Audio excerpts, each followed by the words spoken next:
Hello everyone and welcome back to another devlog on a game jam this time. So if you weren't aware, over the weekend it was Ludum Dare 48 and this was my first Ludum Dare, so I decided to enter. But this time I was not alone. I entered with Casual Dutchman of Hunterson Studio, or Pieter, and TKIMUSE or Tom. And we put together a team where Pieter was doing the programming, I was doing the art for some reason, and Tom would be doing our composing for the game. And overall we had a lot of fun.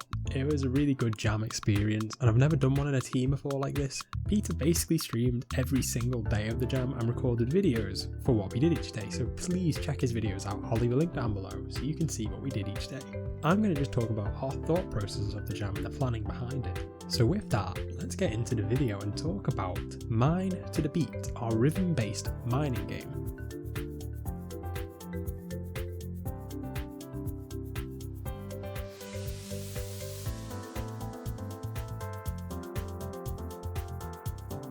And once we knew that, we all got on with our jobs. Pieter and Tom were mainly sorting out the music because they knew a bit more about it than I did, and by a bit, I mean a lot. And I basically just got started on the art. So what I started off with, well, I don't think I'm the best artist, so I'll be honest, I was a little bit intimidated by the challenge in front of me, but due to having really impressive teammates, I wanted to try and do the best I could. So I was having a look at references and I found a cute reference for like a little dwarf character, so I started off with that and then made my own turns to it, and we got our little adorable dude we have in the game now. And after I did that, it kind of made the rest of the art a lot easier. So I started making some basic tiles, and after a lot of revamps we got the tiles we have in the game currently. I was struggling with how to do walls, but then after talking with Pieter, who told me basically just do an overlay around them and it makes it look like there's walls and depth, I did that and it solved everything. It was fantastic. I actually can't believe how much better that made it look, and I want to adapt a lot of this into Chrono at some point. Now, a rhythm based game is something we've never done. Well, I've never done anyway, and as you know, in game jams I like to do something I've never done before. And whilst I wasn't really doing any programming, this was still a great opportunity for that, because I still learnt a lot during it about the art process and implementing art in Unity. One of the big things I learned was about rule tiles. Now you might have heard them before, but basically rule tiles, I would call them like adaptive tile sets.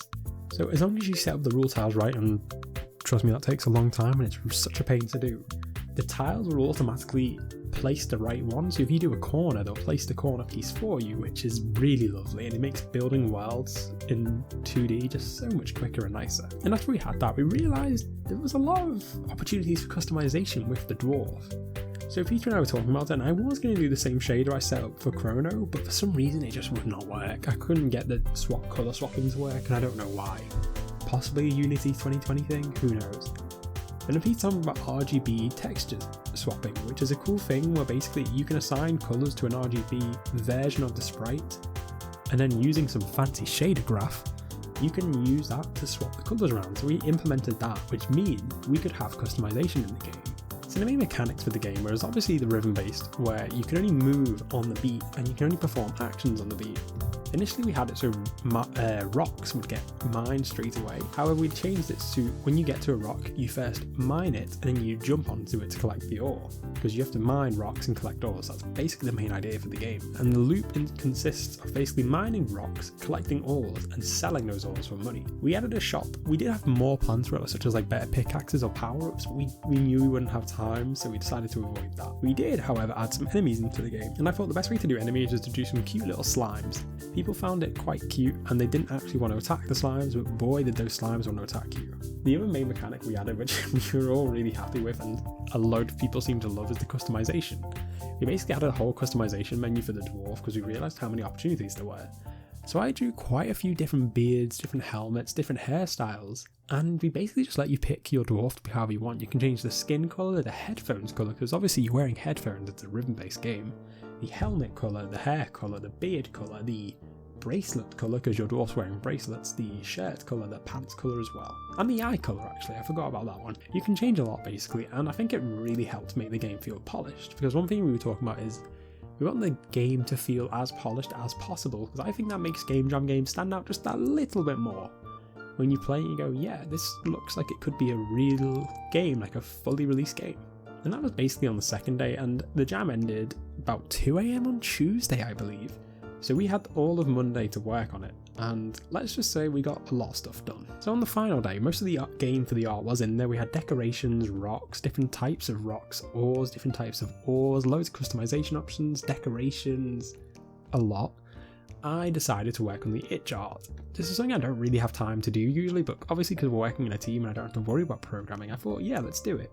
So I use Yannick Boyson's Easy Releasey, which I will link down below. It's a really useful tool for telling you what art you need for it and the dimensions you need. And it was perfect. I used it a lot to make everything. I made a fav icon, I made social media like thumbnails, I made a lot with it. And I basically focused on doing that and making sure everything looked good and eye-catching, and Pieter gave me some tips as well because he's a pretty good artist, he knows what he's talking about. So we were doing that, and I spent basically the whole day doing that whilst having uni, so it was quite a draining day. And then we were in the final few hours of the Monday, we had about 4 hours left to submit, and annoyingly the Ludum Dare website has some issues.